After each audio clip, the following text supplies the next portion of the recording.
Movie की शुरुआत में हम लोग 4 दोस्तों को देखते हैं और इस मूवी में इन्हीं 4 लोगों के बुरे कारनामों की वजह से इन्हीं का ही अकाउंट डिलीट होने वाला था। और ये लोग फिलहाल एक रेस्टोरेंट में बैठे हुए होते हैं और यहाँ पर हैलोवीन आने वाला होता है। ये लोग यहाँ पर कहते हैं कि इस बार हम लोगों को काफी परेशान करेंगे। और यहाँ पर एक लड़का होता है जिसका नाम माइक होता है और वो कहता है कि मैं तो सिर्फ जेकब को ही परेशान करूंगा। जेकब एक इनोसेंट सा लड़का था और उनकी मेंटली हालत थोड़ी खराब थी। और उन लोगों का प्लान सुनकर उनकी फ्रेंड कहती है कि तुम्हें ऐसे लोगों को तंग नहीं करना चाहिए, उन्होंने तुम्हारा क्या बिगाड़ा है। और जेकब तो एक इनोसेंट लड़का है और उसे तुम हर साल तंग करते हो। इस पर माइक कहता है कि जेकब को परेशान करना हमारी एक आदत बन चुकी है क्योंकि हम उसे कई सालों से परेशान करते हुए आ रहे हैं। इसके बाद उनकी वो फ्रेंड वहाँ से उठकर चली जाती है और इसके बाद वो सारे फ्रेंड्स भी वहाँ से उठते हैं और वो जाते हैं मैनेजर के पास अपना बिल पे करने। और वहाँ पर वो मैनेजर उनसे पूछता है कि हैलोवीन आ रहा है, तुम लोगों के क्या प्लान्स हैं। जिस पर माइक कहता है कि हम तो एक लड़के को परेशान करेंगे। और वो मैनेजर उनसे बड़ी हैवानियत से कहता है कि मैं भी देखना चाहता हूँ कि तुम उस लड़के को कैसे टॉर्चर करोगे। और अब जब किसी की मौत आने ही होती है तो वो आकर ही होती है। वो मैनेजर माइक से काफी रिक्वेस्ट करता है और बाद में माइक मान जाता है। और इसके बाद हमें जेकब को दिखाया जाता है और यहाँ पर हमें दिखाया जाता है कि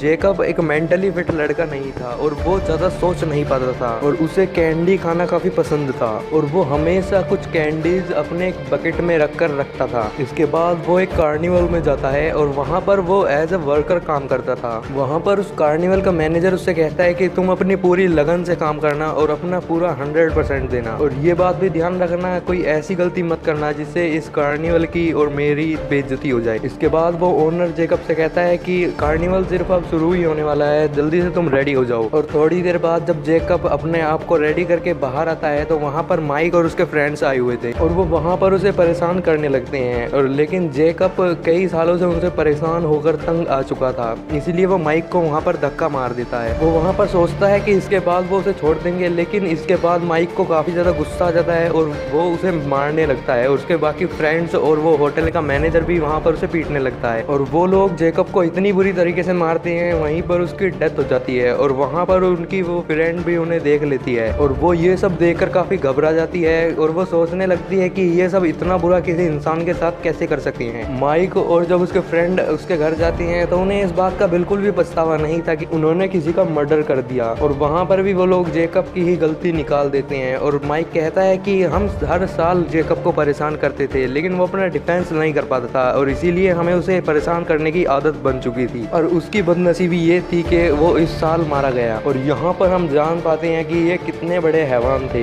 और दूसरी तरफ उनकी वो फीमेल फ्रेंड काफी घबराई हुई होती है। दूसरी तरफ उस कार्निवल का मैनेजर जब जेकब को देखता है कि किसी ने जेकब को मार डाला है तो वो उस पर काफी दुखी होता है और वो वहाँ पे सोचने लगता है कि कोई ऐसे मेरे एम्प्लॉय को कैसे मार सकता है। उस कार्निवल का मैनेजर जेकब को वहाँ से उठाता है और वो एक वैन के अंदर ले आता है। वहाँ पर वो अपने तरीके से एक डीमन स्पिरिट बुलाता है और उसे जेकब की बॉडी के अंदर डाल देता है। और इसके बाद वो उसे एक खतरनाक सा मास्क पहना देता है और इसके बाद जेकब अब दोबारा से जिंदा हो जाता है। और इसके बाद अब वो उन लोगों से अपनी डेथ का बदला लेना चाहता था। दूसरी तरफ उन्हीं के ग्रुप की वो फीमेल फ्रेंड पुलिस के पास जाती है और उन्हें सब कुछ बता देती है। वहाँ पर वो पुलिस ऑफिसर उससे कहता है कि अभी तो मैं इस रिपोर्ट को नोट कर लेता हूँ लेकिन उस लड़के के बारे में अभी तक मुझे किसी ने रिपोर्ट नहीं लिखवाई। और इसके बाद जब वो वही पुलिस ऑफिसर अपने घर जाता है तो उसे पता था कि उसी का बेटा उस मर्डर में शामिल है और वो और कोई नहीं बल्कि वो माइक होता है। उसके फादर माइक से कहते हैं कि मैं इस टाउन का पुलिस ऑफिसर हूँ और मेरा ये बेटा एक क्रिमिनल है। और इसके बाद वो उसी कार्निवल के मैनेजर के पास जाता है और उससे पूछताछ करता है कि अब जेकब कैसा है, कहीं उसकी डेथ तो नहीं होगी। जिस पर वो कार्निवल का मैनेजर कहता है कि सबको गलत लग रहा है, जेकब तो सिर्फ थोड़ा सा जख्मी हो गया था और इसके बाद मैंने उसे उसके घर भेज दिया ताकि वो आराम कर सके। इसके बाद वही पुलिस ऑफिसर जेकब के घर जाता है और वहाँ पर नॉक करता है लेकिन घर में कोई नहीं होता है। इसके बाद वो वहाँ से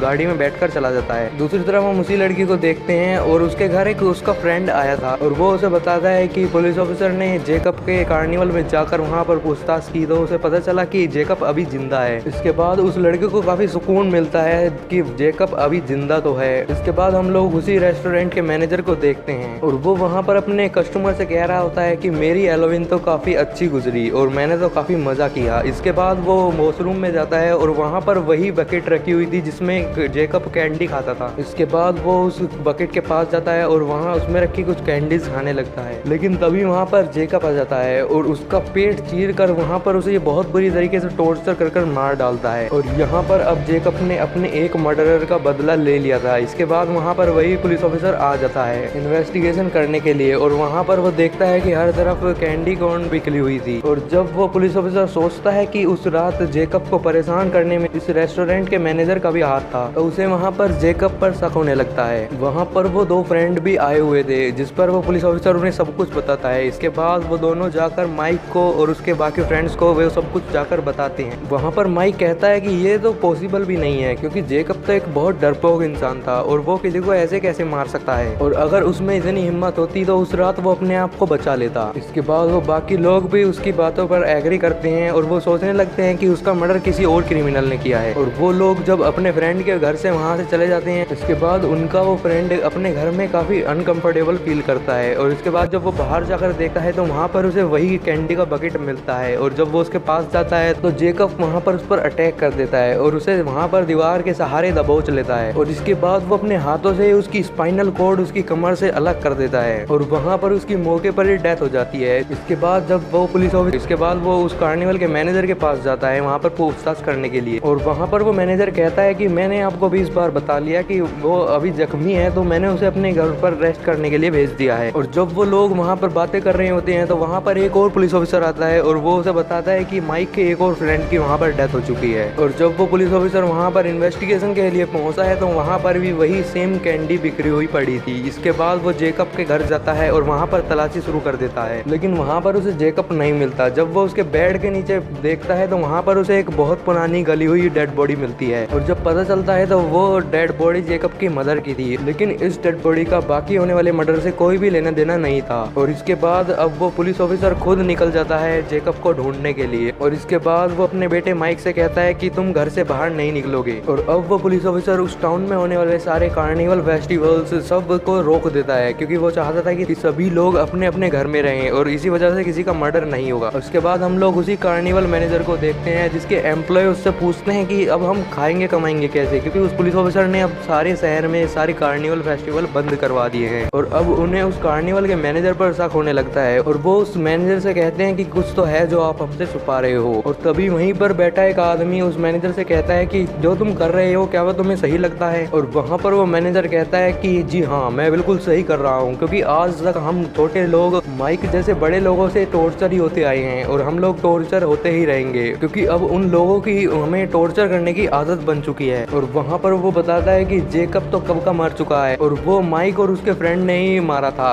और अब मैंने सिर्फ उसके अंदर एक डीमन स्पिरिट डाल दी जो कि जेकब का बदला लेगा और अब मुझे तुम ही लोग बताओ क्या ये मैंने गलत किया। और वहाँ पर वो सारे लोग उसकी बातों को एग्री करते हैं और वो उससे कहते हैं कि हमें इन टॉर्चर करने वालों से लोगों से बदला लेना पड़ेगा और इन्हें कोई अच्छा सा सबक सिखाना पड़ेगा। दूसरी तरफ हम लोग उन दो फ्रेंड को देखते हैं और वहाँ पर वो लड़की थोड़ी देर के लिए बाहर जाती है और जब वो अंदर आती है तो वो देखती है कि उसका फ्रेंड वहीं पर मरा हुआ है। उस लड़की को वहाँ पर कुछ भी समझ में नहीं आ रहा था कि ये सब क्या हो रहा है। तभी उसके पीछे से जे का पता है और वो उसे मारने के लिए चल देता है और वो उसे पकड़कर उसकी जबान बाहर खींच लेता है और वहीं पर उन दोनों की भी डेथ हो जाती है। और थोड़ी देर बाद वहाँ पर वही पुलिस ऑफिसर आता है कि वो दोनों अभी तक ठीक हैं या नहीं। और लेकिन जब वो वहाँ पर अंदर जाकर देखते हैं तो उन दोनों की वहीं पर डेड बॉडी पड़ी हुई थी। और इसके बाद वो पुलिस ऑफिसर भी काफी घबरा जाता है क्योंकि इसके बाद अब उसी के बेटे माइक की बारी थी। और तभी वो अपने बेटे पर फोन करता है और वो उससे कहता है कि तुम्हारे अब सारे फ्रेंड्स मारे गए हैं और तुम किसी भी हालत में अब अपने घर से बाहर मत निकलना। लेकिन जब किसी की लाइफलाइन कटनी होती है तो वो कटकर ही रहती है। इसके बाद माइक को काफी गुस्सा आता है और वो इसी बात का पता लगाने की उसके फ्रेंड जेकब ने इतनी बुरी तरीके से क्यों मारे, वो अपने घर से निकलता है और उसी कार्निवल में पहुंच जाता है। और अब वो वहाँ से चिल्ला कर जोर जोर से पूछने लगता है उस मैनेजर से कि तुम ये सब क्यों करवा रहे हो। लेकिन तभी वहाँ पर एक आदमी आता है और वो उसके सिर में हिट करता है जिसकी वजह से वो वहीं पर बेहोश हो जाता है। दूसरी तरफ जब शेरिफ अपने घर पर पहुंचता है तो वो अंदर जाकर देखता है कि वहाँ पर वही कार्निवल का मैनेजर बैठा हुआ था और वो अपनी बंदूक निकालकर उस पर गन पॉइंट कर देता है। लेकिन तभी उसके पीछे से जेकब आता है और उसे पीछे से हिट कर मार डालता है। इसके बाद वो मैनेजर आगे बढ़ता है और उसका सर धड़ से अलग कर देता है। दूसरी तरफ हम लोग देखते हैं कि अब माइक को होश आया है और वो एक चेयर से बंधा हुआ है और वो उस रस्सी को जैसे जैसे खोलता है और वो